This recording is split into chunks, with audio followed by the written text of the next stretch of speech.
अपने कांस्टेबल से लेके तमाम अफसरान खासतौर पर जो पुलिस स्टेशन में हैं उनसे बात करना चाहूँगा। हमने जितनी वेलफेयर, जितनी मोटिवेशन और जितनी फोर्स की यूनिटी की कोशिश की, अल्हम्दुलिल्लाह उसमें बड़े कामयाब रहे। लेकिन आप ये देख लीजिए,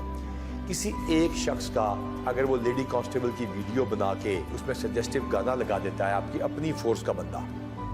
आप में से कोई गाली निकालता है सड़क के ऊपर, कोई ट्रैफिक वार्डन किसी रिक्शे वाले को कुट देता है, मारता है, उससे तशद्दुद करता है या बदतमीजी करता है, थाने में नाइंसाफ़ी करता है या उसके तरह रवैये की शिकायत आती है, या वो हमारे अफसर जो लोगों को बाहर इंतज़ार कराते हैं और ख़ुद अंदर बैठ रहते हैं, चाहे वो ज़रूरी काम भी कर रहे हों, तो बाहर इंतज़ार कराने वाले का भी तो कुछ हक था ना। जहाँ पे तशद्दुद के साथ मॉब आता है और हमला करता है, तो वहाँ पे वो हमारे एसपी साहिबान भी थे जो खड़े हो गए घरों के आगे, और आज भी लोग उनका जिक्र कर रहे हैं कि इन्होंने ये चीज़ बचा ली। आपका अच्छा कंडक्ट भी नज़र आता है और आपका बुरी चीज़ की कमीशन या बुरा कंडक्ट भी नज़र आता है।